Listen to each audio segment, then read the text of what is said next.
हो गया। तो सिंपली एलियन प्लैनेट का मतलब है बीमार होता हुआ प्लैनेट, बीमार होता हुआ ग्रह। And here the poet is talking about which planet? Earth की बात कर रहे हैं। So according to the poet को ये लगता है कि ये जो प्लैनेट है, ये अर्थ है, इट इज ऑल्सो गेटिंग सिक। ये भी क्या हो रहा है? ये भी बीमार होता हुआ चला जा रहा है। जैसे इंसान कौन होता है, सॉरी बीमार कौन होता है? इंसान होते हैं ना। और बीमार हम क्यों होते हैं? क्या हो जाता है हमारी बॉडी में? कहीं ना कहीं वो केमिकल इम्बैलेंस या कुछ हो जाता है, वही तो है। जैसे हमारी बॉडी है, इसको क्या होता है? एक बैलेंस डाइट चाहिए होता है जस्ट टू बी वेल, यही तो है। अगर हमें स्वस्थ रहना है, स्वस्थ रहने के लिए क्या होता है? एक बैलेंस डाइट चाहिए होता है। और अगर उस डाइट में कुछ भी कमी हो जाती है, कहीं कैल्शियम की कमी हो गई, जैसे नॉर्मली आप देखे हो किसी में कैल्शियम की कमी हो जाती है, तो क्या खाना शुरू कर देता है? चौक खाना शुरू कर देता है, मिट्टी खाना शुरू कर देता है, यही तो होता है। या हमारा हेल्थ क्या धीरे धीरे हम कमजोर होते जाते हैं। तो अभी तक प्रॉब्लम क्या है? हम अर्थ को कैसे लेते आए? Author is of the opinion that now we have to change our perception regarding earth. कहता है इस अर्थ को लेके हमारा जो परसेप्शन है वो चेंज करना पड़ेगा। अभी तक हम क्या चाहते थे? Till today we have followed the policy of domination on this earth. अभी तक हम लोग कौन सी पॉलिसी चला रहे थे? डोमिनेशन। अभी तक जैसे हम लोगों के इंडियंस की बात करें, धरती को क्या मानते हैं? क्या है? हमारी माता है, और इसलिए आने दो आने दो आने दो, यही तो था। तो हमने इससे क्या करा? केवल निकाला है, चाहे वो मिनरल्स हो या जो भी, हम केवल निकालते ही तो रहे। तो अभी तक डोमिनेशन का था, बोले हम पावरफुल है, हम तुमसे निकालेंगे केवल, यही तो किया। And just because of that देखिए अब कहां पर आ गए। और ये डोमिनेशन तो हमारा मन हो, हमने जंगल काट दिए, यही तो किया। डेवलपमेंट के नाम पे हमने फॉरेस्ट को काट डाला। तो it has become one of the cause of alien planet. Cause है या नहीं? तो अभी तक ये हुआ क्यों? क्योंकि अभी पॉलिसी ऑफ डोमिनेशन चल रहा था। अब कहता है डोमिनेशन का पॉलिसी नहीं चलेगा। If we want to improve the health of this planet, अगर हम इस प्लैनेट के हेल्थ को इंप्रूव करना चाहते हैं, so we have to apply the policy of partnership. और पार्टनरशिप कब चलती है? आप और आपका दोस्त है, दो लोगों के बीच में पार्टनरशिप कब चलती है? म्यूचुअल शेयरिंग होती है। आप ही देखते होंगे, अगर आपने अपने दोस्त को 2 बार पानी के बतासे पिला दिए, तो तीसरी बार अब तुम 2 बार हमने पिलाए, यही तो होता है, हम भी पिलाई हो पिलाओ। या ऐसा कभी होता है केवल आप ही पिलाते रहे, उससे न पिए? अगर ऐसा वो आपको नहीं पिला रहा तो अगले दिन से हम अकेले पिएंगे तो मैं नहीं पिलाएंगे, यही तो है। तो ये पॉलिसी ऑफ पार्टनरशिप जब चलता है, गिव एंड टेक होता है। हाँ, थोड़ा बहुत कम ज्यादा हो सकता है, मैंने 2 बार पिला दिया, आप 1 ही बार पिला दो, ये हो सकता है। लेकिन कोई ये सोचे कि पार्टनरशिप ऐसे तो नहीं चलती कि केवल एक दे और दूसरा ना करे। तो कहता है now we have to change our perception. अब हमें भी अपना परसेप्शन चेंज करना पड़ेगा। अभी तक हम इस अब से क्या कर रहे थे? Only take and take and take. अभी हम इससे क्या कर रहे थे? एक प्रकार से स्क्वीज कर रहे थे, निचोड़ रहे थे कि जो कुछ है सब निचोड़ दो, चाहे वो पानी हो, चाहे वो मिनरल्स हो, यही तो कर रहे हैं। शुरू में हमने यही तो किया, और उसकी वजह से क्या हुआ? What is the condition of water? पानी की कंडीशन क्या है? अभी हम लोग बुरई में उस स्थिति से गुजरे नहीं। यहीं से कुछ दूर पे पड़ता महुआ चरखारी, है ना? वहां देखिए गर्मियों में पानी की स्थिति क्या हो जाती है। लोगों के पास पीने को पानी नहीं होता, 10-10 किलोमीटर जा रहे हैं। तो ये क्यों हुआ? क्योंकि हमने पॉलिसी ऑफ डोमिनेशन शुरू में किया। अभी भी आप देखते होंगे जहां पानी होता होगा, जैसे हम लोगों के यहाँ नल खुले या चल रहे हैं, है ना? लोग गली में नल बह रहा रहने दो। हम ही लोग क्या होता है गर्मियों में कहा 2-4 बाल्टी से तो वह मुँह ही धुले हमारा लेकिन सर्दियों में बैलेंस कर चीका वाली तो बर्बादी तो कर रहे। तो उस वजह से ये सारी प्रॉब्लम्स आई है। तो वो कहता अभी तक सिंपल से वो कह रहा till today we have treated the earth as a non living thing, क्योंकि जो नॉन लिविंग थिंग होती है उसकी कोई फिजिकल नीड्स नहीं होती। भाई ये नॉन लिविंग थिंग है, इसकी कोई फिजिकल नीड नहीं है। लेकिन जो लिविंग थिंग है हम लोग हैं, हमारी क्या है फिजिकल नीड है। तो कहता this earth is also like the living thing. वो कहता अर्थ भी क्या नॉन लिविंग नहीं है, ये अर्थ भी क्या है लिविंग है, इसकी भी कुछ फिजिकल नीड्स हैं। And now it is our responsibility to fulfil those physical needs. वो हमारी रिस्पॉन्सिबिलिटी है कि हम उसकी फिजिकल नीड्स को भरें, क्योंकि अगर नहीं भरेंगे तो क्या होगा, तो वो धीरे धीरे बीमार होता है। वो कह रहा है ये जो इन्वायरमेंट है, ये जो अर्थ है, we don't have patrimony of it, हमारे पिताजी की विरासत नहीं है ये। वो कहता है हम क्या सोचते हैं पिताजी की विरासत है, ये पिताजी की विरासत नहीं है, ये तो हमने अपने बच्चों से उधार ली हुई है। वो कहते हैं आपके पिता की विरासत नहीं है, ये क्या है, किससे आपने उधार लिया है, बच्चों से उधार लिया है। और जब हम किसी से जो सामान उधार लेते हैं, आप मान लो किसी से एक शर्ट ही उधार ले लो, ठीक, तो एक दिन दे दो यार तुम्हारी शर्ट बहुत अच्छी है, आपने दे दी अपने दोस्त को शर्ट, ठीक है, और वो शर्ट दोस्त पहन के गया और दूसरे दिन आया और यार और तो ठीक है थोड़ी सी आप फट गई है, फिर आपका रिएक्शन क्या होगा, आपके सबसे फेवरेट शर्ट थी, क्या है कोई बात नहीं रख, ये कहेंगे अब ऐसा है तुम ही ले जाओ नहीं चाहिए, अगला रिएक्शन यही होगा गुस्से में, यही होता है। तो आप क्या एक्सपेक्ट करते हैं कि आपका दोस्त आपकी शर्ट को आपको कैसे वापस करे, जैसा आपने उसे दिया था, अगर अच्छा ना करे तो एटलीस्ट वैसे ही तो वापस करे जैसा उसने आपको दिया। तो कहता है ये जो अर्थ है ना, ये जो एनवायरनमेंट है, ये भी आपने किससे उधार ले रखा, अपने फ्यूचर जनरेशन से उधार ले रखा। और अगर आप इसे अच्छा करके नहीं दे सकते तो कम से कम वैसा तो दें जैसा आपने उसे उधार लिया। क्या आप चाहते हैं इसको और प्लानेट में देंगे, इसको मतलब सब कुछ हम ही निकाल लें, पानी सारा हम पी जाए, डीजल पेट्रोल हम खर्च कर लें, इलेक्ट्रिसिटी हम खर्च कर लें, सारे मिनरल्स हम खर्च कर लें, तो क्या हम अपने आने वाली पीढ़ी के लिए क्या छोड़ के जाएंगे कि वो जंगलों में रहे और झींगा लाला करें। फिर तो यही होगा कि अगर सब कुछ हम यहाँ पे यूज कर लेंगे तो उनके लिए बचेगा क्या, फिर तो ना कौन सी जिंदगी जीनी पड़ेगी, वो आदि मानव वाली कि वो जंगल में रहे, है ना, पत्ते पहने, जानवरों की स्किन को पहने, जानवरों का शिकार करके खाएं, पैदल चले, यही तो होगा। तो इसीलिए कह रहा था now it is our responsibility, हमारी रिस्पॉन्सिबिलिटी है कि हमें क्या करना होगा, we have to be aware, हमें अवेयर होना होगा। If we want to save ourself, कोई ऑथर ये कहता अगर हम अपने आप को बचाना चाहते हैं, so we have to save the environment first. अगर हमें अपने आप को बचाना है तो किसे बचाना होगा, एनवायरनमेंट को बचाना होगा, और एनवायरनमेंट बचेगा तभी हम बचेंगे। तो यहाँ एलियन में आने पहले तो बात हो गई कि जो प्लैनेट है, जो अर्थ है, ये क्या है, धीरे धीरे बीमार हो रहा है। बीमार होने का मतलब क्या है, a number of things has been spoiling this environment, pollution जो है, pollution ही नहीं तो कोई भी pollution ले दे अच्छा, और pollution के लिए क्या कोई एक व्यक्ति जिम्मेदार है, हम सभी जिम्मेदार हैं। चाहे वो pollution की बात हो, चाहे वो गंदगी की बात हो, बात तो हम सभी करते हैं कि साफ सुथरा चाहिए, सब जगह साफ होना चाहिए, ये होना चाहिए, वो होना चाहिए, लेकिन रियलिटी यही है कि आप जहाँ बैठे हैं वहीं जगह खाओ फेंक दें। आपने कुरकुरे खाया है ना, अगर कोई देख रहा है तो फिर ये घूमेंगे कहाँ फेंके, और कोई नहीं फेंक रहा है, देख रहा है तो फिर ये गया, यही तो होता।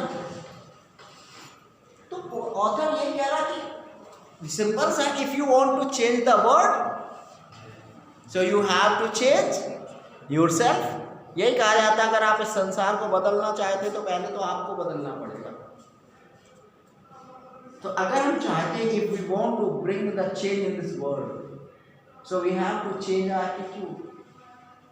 रूल्स तो हर चीज के लिए बनते हैं, किस चीज के लिए रूल नहीं, हर चीज के लिए है।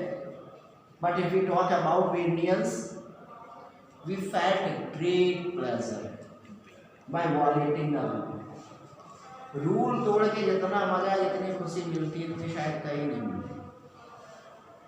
अगर सिंपल सा एग्जाम्पल तो कहीं पे निकले और चेकिंग ही लगी हो तो पकड़ते तो है नहीं, है ना, क्योंकि इतना बेकार में हो, फिर हम वहाँ से बच के निकल जाएंगे कहीं, और उसके बाद फिर अपने दोस्तों को ऐसे बताएंगे ऐसे वर्ल्ड कप जीत के आए, यही तो होता है। So problem is that in India rules are never respected nor preserved, कि जिसको रूल फॉलो करवाने होते हैं वो करवाता नहीं, और जिसको करने होते हैं वो करता नहीं है, और इसीलिए ज़्यादा प्रॉब्लम्स हैं।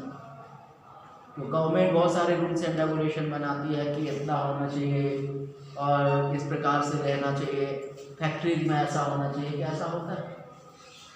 मानक केवल उस दिन ही सेट किए जाते हैं जिस दिन इंस्ट्रक्शन होता है। जैसे आप एक मूवी देखिए R2, है ना, रोबो 2 देखी थी ना, हाँ, तो उसमें क्या होता है, जिस दिन उसमें देखते हैं कि क्या है, केवल उस दिन वो उतने ही एडजस्ट कर देते हैं जिस दिन चेक होना, बाकी रहने दो, ज़्यादा नुकसान होने दो होने, क्योंकि अभी हम किसकी सोचते हैं, we only think about the personal benefit, हमारा फायदा हो, मर रहे हैं लोग मरने दो, यही तो सोच चल रही है। तो उससे हो क्या रहा है, we are spoiling the health of this planet, उससे हम इस प्लैनेट की हेल्थ के साथ खिलवाड़ कर रहे हैं। If we talk about the global warming, हम जैसे ग्लोबल वार्मिंग की बात करते हैं, जैसे ओजोन लेयर है, आप देखेंगे जो एवरेज टेम्परेचर है क्या अब उतना ही है जितना 10 साल पहले था। 10 साल पहले इतनी गर्मी पड़ती थी, अब वो क्यों बढ़ गया, क्योंकि इंडस्ट्रियलाइजेशन के नाम पर, डेवलपमेंट के नाम पर हमने क्या कर लिया, एक तो हम इतनी इंडस्ट्री, केवल इंडस्ट्रीज नहीं, मॉडर्नाइजेशन के नाम पे, है ना, अपने आप हालत ये है कि आदमी, आप पहले जैसे मैं गांव का ही एग्जाम्पल देता हूँ, जैसे गांव में लोगों के पास भैंसें होती हैं, सब काम करते हैं, तो आप देखते चारा जो होता था लोग पहले सर पे लाते थे, ठीक। फिर जब मैं छोटा था, जब मैं तुम्हारी एज पे था, तो साइकिल पे आने लगा, आजकल मोटरसाइकिल पे आता है, फैक्ट इज दैट। और कुछ लोग तो मैं देखा है कार पे भी ला रहे हैं, नहीं तो मोस्टली मोटरसाइकिल पे तो आ ही ना, कर भी इतनी लंबी हो मोटरसाइकिल आराम चले जाते। आई हैव सीन कि लोगों को सुबह वॉशरूम जाना है, बाहर वो मोटरसाइकिल से जा रहे हैं, दुकान से 100 मीटर दूर सामान लेने जाना है, पैदल नहीं जाएंगे, मोटरसाइकिल से जाएंगे। और ये सबकी बात है, चाहे मैं हूँ या आप। तो हम लोग इतने लग्जूरियस हो चुके हैं कि हमें एनवायरनमेंट की पड़ी नहीं है, हम तो केवल क्या देख रहे हैं, अपना pleasure, and because of that the environment is in this condition. तो इसी एनवायरनमेंट को इंप्रूव करने के लिए a movement has been started in the name of that movement was the green movement, because it has been believed and it is fact also that if we want to improve this environment, so what we have to do, सबसे पहला step क्या करना होगा, we have to plant more and more trees, ज़्यादा से ज़्यादा plant हमें लगाने पड़ेंगे, क्योंकि प्लांट क्या करते हैं, वो एयर को प्योरीफाई करते हैं सबसे ज़्यादा, क्योंकि जो कार्बन डाइऑक्साइड रहती है उसको क्या करते हैं, उसको खींच लेते हैं, और हमें क्या देते हैं, उसके बदले ऑक्सीजन देते हैं। जितना ज़्यादा ऑक्सीजन होगा एनवायरनमेंट में उतना ज़्यादा क्या रहेगा, अच्छा रहेगा। तो कहता है एक मूवमेंट चलाया गया और उस मूवमेंट का नाम था ग्रीन मूवमेंट। तो वहाँ पर एक ग्रीन मूवमेंट के ऊपर ये जो एलियन प्लैनेट, इसके ऊपर एक आर्टिकल लिखा हुआ नानी पालकी वाला, और उस आर्टिकल को यहाँ पर पब्लिश किया गया। ये ऐसा नहीं कि कोई बुक लिखी होगी जिसको हम पढ़ने जा रहे हैं, this has been article which has been written by Nani Palkhivala and it has been published in a newspaper, क्योंकि आर्टिकल है वो कहाँ पब्लिश होते हैं, न्यूज़पेपर में पब्लिश होते हैं। तो ये जो आर्टिकल है ये भी न्यूज़पेपर में पब्लिश होता है, और जिस न्यूज़पेपर में पब्लिश होता है उस न्यूज़पेपर का नाम भी इसमें दिया गया Indian express, and it has been published on 24 November 1994. तो यहाँ पर जो हम पढ़ने जा रहे हैं, this is not any story, ये कोई स्टोरी नहीं है जिसको हम पढ़ने जा रहे हैं, simply this is an article. एक article which has been written by Nani Palkhivala, और ये आर्टिकल किसने लिखा हुआ है? नानी पालकीवाला ने लिखा हुआ है। And this article has been published in the newspaper on 24 नवंबर 1994। 24 नवंबर 1994 को ये क्या होता है? ये पब्लिश होता है, और कौन से न्यूज़पेपर में? है ना। सो द इंडियन एक्सप्रेस में पब्लिश होता है। And the issues that he raise regarding the decline health of the earth continue to have relevance. And through this article, इस आर्टिकल के थ्रू जो ऑथर है वो क्या कर रहा है? He is raising the issue of decline health of this planet. इस आर्टिकल में कि किस प्रकार से ये जो प्लानेट है, जो अर्थ है, इसका हेल्थ क्या करता जा रहा है? डिक्लाइन, गिरता जा रहा है, किस प्रकार से अनहेल्दी हो रहा है, उस पॉइंट को यहाँ पे उठाया हुआ है। देखिए, one can not recall any movement in world history which has gripped the imagination of the entire human race so completely and so rapidly as the green movement which started nearly 25 years ago. तो ये 1994, लगभग 25 years ago। तो ये जो movement था ये 1972 में actually start हुआ। तो ऑथर कहता है the movement which has been started in 1972, कहता I don't remember any such movement which got the attention of entire world so rapidly। वो कहते हैं आज तक मूवमेंट तो बहुत चलाई गई, लेकिन जिस मूवमेंट ने इतनी जल्दी सारे लोगों का ध्यान अपनी तरफ खींचा, पूरे संसार के लोगों का अपना ध्यान खींचा, वो कौन सा मूवमेंट था? Green movement. जैसे आज हम पेड़ लगाए नहीं, वो अलग बात है, लेकिन लगाने की बात तो सब करते हैं कि हमें पेड़ लगाना चाहिए, ये करना चाहिए, और ये सब किसका इम्पैक्ट है? ये इसी प्रकार के मूवमेंट्स का इम्पैक्ट है। So the author is of the opinion that till today a number of movement has been started in this world, but not even a single movement get the attention of the entire world, entire people so rapidly as it has been acquired by the green movement। क्योंकि movement क्या पहले क्या होता था? Movement तो पहले भी चले, लेकिन इंडिया ने जो मूवमेंट चलाया वो केवल इंडिया के भलाई के लिए था, तो पाकिस्तानी क्यों सपोर्ट करेंगे? या जो पाकिस्तान ने चलाया वो किसके लिए था? पाकिस्तान के लिए, तो इंडियंस क्यों सपोर्ट करेंगे? लेकिन ये जो मूवमेंट था ग्रीन मूवमेंट, ये किसके लिए था? ये एंटायर वर्ल्ड के लिए था। क्यों? ऐसा नहीं है कि अगर इंडिया की हवा खराब हो गई है तो पाकिस्तान की सही बनी रहेगी क्या? धीरे से वो भी, क्योंकि एनवायरनमेंट है, ये नहीं कि रीजन बाई रीजन, वो एक पूरे एरिया को कवर करता है। अगर पॉल्यूशन होगा तो वो सब जगह धीरे धीरे अफेक्ट करेगा, तो इसीलिए उसके लिए हम सबको मिल के आना पड़ेगा। तो यही यहाँ पे कहता है that one can not recall any movement in world history, कि कोई भी व्यक्ति इस संसार के इतिहास में ऐसे किसी भी मूवमेंट को रिकॉल याद नहीं कर सकता है which has gripped the imagination of the entire human race so completely and so rapidly, जिसने कि इतनी जल्दी पूरे ह्यूमन रेस का जो अटेंशन हो इतनी जल्दी ग्रैस्प किया हो, अपनी तरफ खींचा हो। As green movement has been started, जितनी रैपिडली, जितनी जल्दी से पूरे संसार के लोगों का अटेंशन किसने सीखा? किसने सीखा? इस ग्रीन मूवमेंट ने खींचा। In 1972, the world's first nationwide Green Party was founded in New Zealand. So this movement, this has been started in 1972. और इसके स्टार्टिंग में क्या हुआ? A Green Party was founded. Founded से मतलब एक ऑर्गेनाइजेशन बनाया गया, और ये ऑर्गेनाइजेशन कहाँ बना? In New Zealand. So the organization which has been run, which has been started to make the people about the greenery, about the environment, the name of that party organisation was green party. तो green party नाम का एक organisation बनाया गया, and this organisation was set up in which year? In 1972, where? In New Zealand.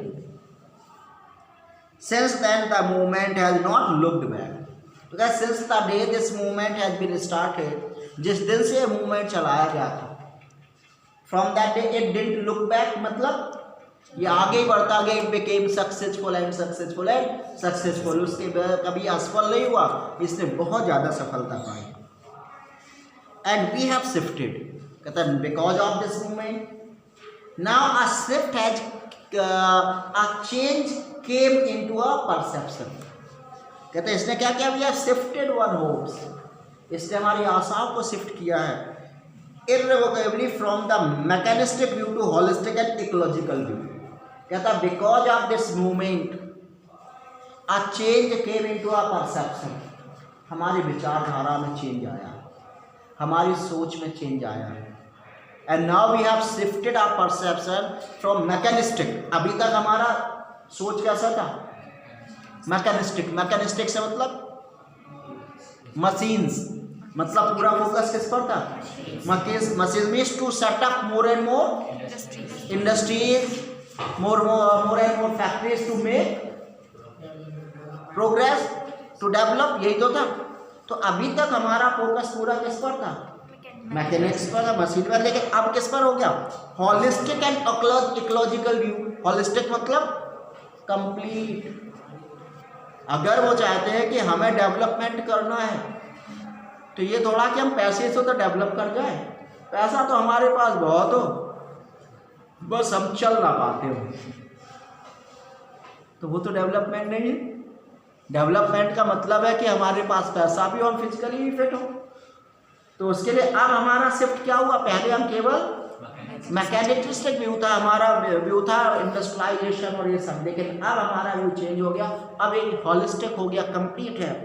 And ecological. Ecological मतलब ecology regarding environment. तो कहता है संसार के एनवायरमेंट को लेकर, इस पूरे संसार के डेवलपमेंट के लिए हमारा जो व्यू है, it is a shift in human perception as revolutionary. कहता है ये जो ह्यूमन परसेप्शन में चेंज आया है, जो हमारी सोच में चेंज आया, it is a kind of revolution. एक प्रकार से क्रांति है. As that introduced by Copernicus, who taught mankind in the 16th century that the earth and the planets revolve around the sun. कहते हैं ठीक उसी प्रकार से, ठीक वैसे ही रिवोल्यूशन है जिस प्रकार का रिवोल्यूशन 16th सेंचुरी में कॉपर्निकस लेकर आए थे. भाई शुरू में क्या माना जाता था? दैट अर्थ इज फिक्स, कि हमारी अर्थ क्या स्थिर है, and the sun and other planets rotates around the earth. शुरू में ये माना जाता था. लेकिन 16th सेंचुरी में कॉपर्निकस ने बताया no, it is not the sun that revolves, it is the earth that revolves around the earth और दैट अराउंड द सन. और जब उन्होंने ये थियोरी दी, it has brought a new revolution in the science और in the field of science. Science में एक नया रिवोल्यूशन आ गया. शुरू में तो लोग मानने को तैयार नहीं थे. शुरू में लोग इन्हें गालियां दे रहे थे, क्योंकि क्या माना जाता था? एकदम से तो थॉट चेंज नहीं होते ना. लेकिन जब ये प्रूव हो गया तो एक प्रकार से क्रांति आ गई. उसी प्रकार की क्रांति, उसी प्रकार की रेवोल्यूशन कौन लेकर आया? द ग्रीन मूवमेंट लेकर आया है. और उस ग्रीन मूवमेंट ने लोगों की सोच बदल दी है. पहले हमारी सोच किसकी थी? मैकेनिस्टिक की थी. और अब हमारी सोच किसकी हो गई है? अब हॉलिस्टिक एंड इकोलॉजिकल.